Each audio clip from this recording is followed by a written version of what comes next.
Good Sunday evening, everyone. I just want to jump on here and give you an update on our severe weather threat coming for Tuesday. First of all, this is the Storm Prediction Center outlined graphics for Tuesday. Dark green shading is the marginal risk. That's the lowest of the 5 risk categories. Then you go to yellow, which is where we find ourselves. That's the slight risk. That's level 2 out of 5. And then just to our north is the enhanced risk, which is level 3 out of 5. And it's not impossible that they will expand that enhanced risk down into our neck of the woods. But even if they don't, the fact remains that Tuesday will certainly be a weather aware day across the Cumberland Plateau and across much of Tennessee for all severe weather hazards. And the culprit is this active jet stream pattern. Those darker reds are faster winds in that jet stream aloft. I've drawn the wide arrow on top of an area of faster winds that we refer to as a jet streak. As those come across, this is for this map in particular for this time frame is Tuesday afternoon. As those faster winds come over us later in the afternoon into the early evening, those can enhance thunderstorm activity and cause the storms to intensify further. Area of low pressure I've got circled there over portions of Illinois, Indiana.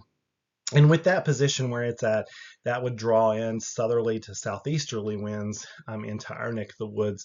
And then as that arrow that you see there coming in from the southwest comes over the top of that, then you'd have southeast winds at the surface blowing toward the surface low. But aloft, you would have southwest winds. So you got a perfect turn of winds with height. So we got plenty of wind shear. And probably have plenty of instability. It's going to be a very warm, very humid day. In fact, there's a lot of warm and humid air across a large portion of real estate across the eastern U.S. For Tuesday. So there'll be plenty of fuel for the storms to work with, plenty of wind energy aloft, and we'll just see how it all evolves as we get closer to that time. So looking at this satellite imagery, I thought this was kind of cool. This is water vapor imagery. I've drawn that yellow arrow on the far left of your screen. You see that little spin there off the coast of California. That's the culprit for our severe weather coming in on Tuesday.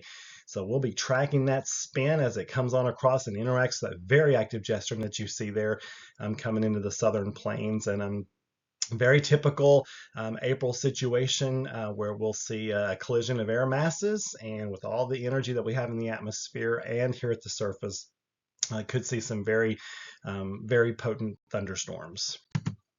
So our premier generator's threat graphic shows continuing to look like an all-day threat. We may have several rounds of showers and thunderstorms, first in the morning, then around the afternoon, maybe again in the evening. So that all is kind of, we're still trying to work out the details of that. So I'm still saying all-day threat, with the greatest threat probably coming in the afternoon into the early evening. So again, this is Sunday evening.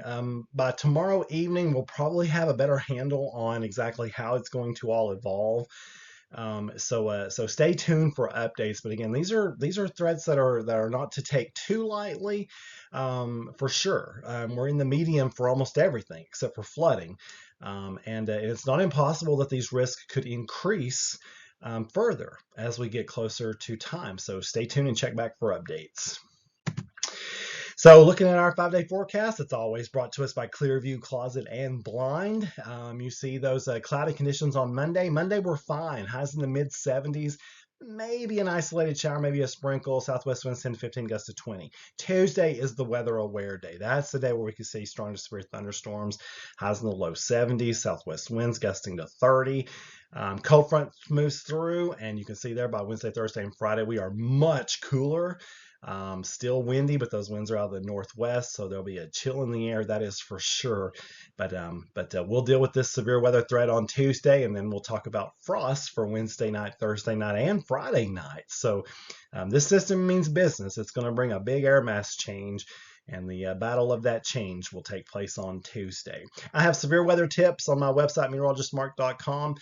Go brush up on those if you need to. Make sure the batteries are fresh in your weather radio. Make sure you have your severe weather safety plan and that you've got that all down pat. And if you have any questions, you can always shoot me an email or message me on Facebook. Multiple ways of getting in touch with Meteorologist Mark. You folks have a wonderful rest of your Easter evening. I'll keep an eye on things. I'll post updates as needed. You just keep it right here to meteorologistmark.com.